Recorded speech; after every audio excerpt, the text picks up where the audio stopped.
नमस्कार बच्चों, आज हम संधि पढ़ेंगे। संधि की परिभाषा देखते हैं।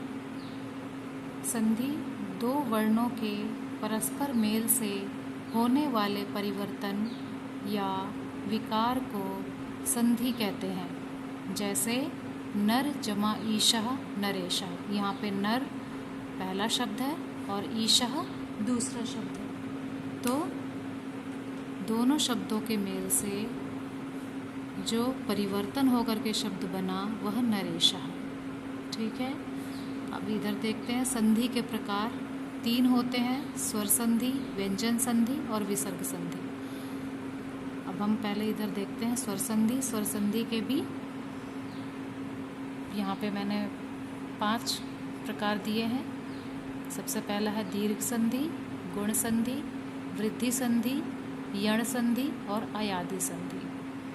तो अब स्वर संधि के विषय में हम जानते हैं क्या है ये स्वर संधि। स्वरों का स्वरों के साथ होने वाले परिवर्तन अथवा विकार को स्वर संधि कहते हैं। जैसे मम जमा अपि, ममापि बन गया। अब यहाँ पे मम जमा अपि, ये मैंने जैसे कि पहली वीडियो में भी बताया था कि पूर्व पद का अंतिम वर्ण देखते हैं और उत्तर पद का प्रथम वर्ण देखते हैं। तो यहाँ पे अंतिम वर्ण अ है और यहाँ पे उत्तर पद का पहला वर्ण आ है। जब दोनों को हम जोड़ रहे हैं तो ये विकार हुआ, ये परिवर्तन हुआ, तो यहाँ पे ममापि हो गया। इसी तरीके से राम जमा ईशः रामेशः। फिर व्यंजन संधि क्या होती है? व्यंजन का व्यंजन वर्णों अथवा स्वर वर्णों के मेल से होने वाले परिवर्तन को व्यंजन संधि कहते हैं। यानी कि सिर्फ व्यंजन वर्णों के बीच में होने वाली संधि को व्यंजन संधि कहते हैं। जैसे वाक जमा ईशः, तो वाक ये व्यंजन है और यहाँ पे ईशः ये स्वर है। मतलब स्वर और व्यंजन की संधि होती है और व्यंजन और व्यंजन की भी संधि होती है। तो यहाँ पे वाक और ये ईशः, ये व्यंजन और स्वर के बीच में जब संधि हुई तो वो क्या परिवर्तित शब्द बना? वागीशः। इसी तरीके से यहाँ पे शम जमा करः शंकरः। ठीक है, तो ये व्यंजन वर्णों के बीच में होने वाली संधि को व्यंजन संधि कहते हैं। अब विसर्ग संधि, विसर्ग के बाद स्वर या व्यंजन होने पर विसर्ग में होने वाले परिवर्तन को विसर्ग संधि कहते हैं।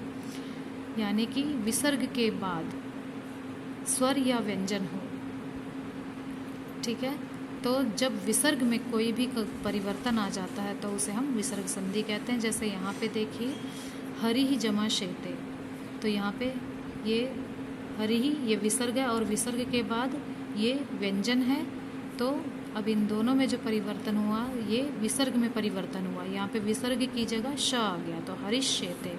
इसी तरीके से हरि ही जमा गच्छति, हरिर गच्छति, यहाँ पे विसर्ग जो है रकार में परिवर्तित हो गया, तो ये विसर्ग संधि है। ठीक है, तो चलिए अब हम स्वर संधि के विषय में और विस्तार से पढ़ते हैं। तो सबसे पहली है दीर्घ संधि। ठीक है, स्वर संधि का सबसे पहला पार्ट है दीर्घ संधि। तो दीर्घ संधि का हम एक बार इसका डेफिनेशन पढ़ लेते हैं। डेफिनेशन यहाँ पे अलग अलग मैंने लिख रखी है। तो सबसे पहले मैंने अ और आ के बीच की संधि यहाँ पे दिखाई है। तो इसकी जो परिभाषा है उसमें हमें अ, आ, ई, उ वर्णों को देखना है, स्वर वर्णों को देखना है। तो इसमें देखिए इसका फर्स्ट पार्ट मैंने यहाँ पे लिखा है, आ या आ के बाद अ या आ हो तो वह आ हो जाता है। यानी कि जो परिवर्तन होता है आ या आ के बीच में ही दो ही वर्ण आ और आ होने चाहिए और उन दोनों से के मिलन से जो परिवर्तन होगा वो आ हो जाएगा। चलिए उदाहरण से देखते हैं। मैंने यहाँ पे एक फॉर्मेट बना रखा है, इससे समझने में आसानी होगी।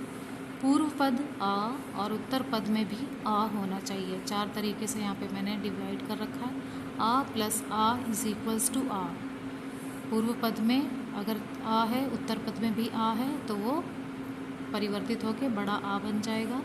और यदि आ हो या फिर उत्तर पद में आ हो तो वह भी आ हो जाएगा। इसी तरीके से अगर बड़ा आ हो तो वो बड़ा आ में चेंज हो जाएगा, बड़ा आ और छोटा आ हो तो वो बड़े आ में कन्वर्ट हो जाएगा। तो इनके एग्जाम्पल्स देखते हैं एक बार।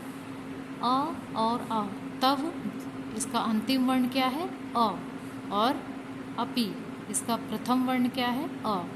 तो पूर्व पद का अंतिम वर्ण आ है और उत्तर पद का प्रथम वर्ण आ है, तो दोनों जब मिलेंगे तो वो बड़ा आ में कन्वर्जन हो जाएगा, जो कि तवापि बन जाएगा।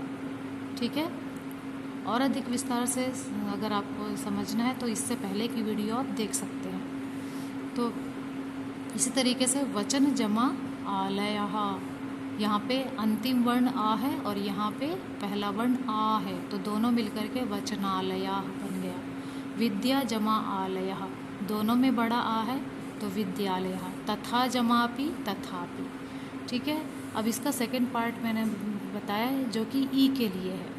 ई या ई के बाद ई या ई हो तो वह ई में परिवर्तित हो जाता है।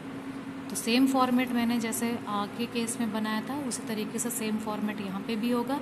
ई इज इक्वल्स टू ई इज इक्वल्स टू ई जमा ई इज इक्वल्स टू ई जमा ई इज इक्वल्स टू ई।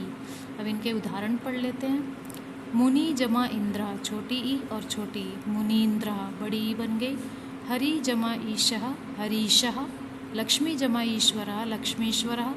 गुणी जमा ईशा, गुणीशा। ये सारी दीर्घ संधि बना रही हैं। यहाँ पे देखिए सब में बड़ी ई की मात्रा लग रही है। ठीक है।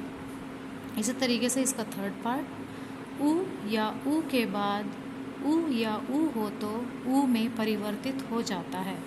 तो सेम फॉर्मेट, उ प्लस उ इज इक्वल्स टू उ प्लस उ इज इक्वल्स टू उ, बड़ा उ और बड़ा उ इज इक्वल्स टू बड़ा उ और छोटा उ इज इक्वल्स टू बड़ा उ। एग्जाम्पल्स देखते हैं। भानु जमा उदया, दोनों में छोटा उ है, अंतिम वर्ण छोटा और प्रथम वर्ण छोटा, तो दोनों मिलकर के बड़ा उ बन गया। इसी तरीके से यहाँ पे भी आप देख सकते हैं। ठीक है। इसके बाद इसका फोर्थ पार्ट है री और री के बाद री, ये यहाँ पे थोड़ा सा मिस्टेक हुई है। री और री हो तो री में परिवर्तन होता है। तो यहाँ का एग्जाम्पल वही, इस तरह के एग्जाम्पल्स ज़्यादा नहीं मिलते हैं, तो यहाँ पे मैंने 2 ही एग्जाम्पल्स लिखे हैं। मातृ जमा ऋणम, मातृणम, यहाँ पे हम जस्ट री की ऐसी मात्रा लगा देते हैं दीर्घ में। पितृ जमा रिद्धि, पितृद्धि। ठीक है। तो ये थी आपकी दीर्घ संधि। इसके आगे की कक्षा में हम इसके अन्य प्रकार पढ़ेंगे, स्वर संधि के अन्य प्रकार पढ़ेंगे। तब तक के लिए धन्यवाद।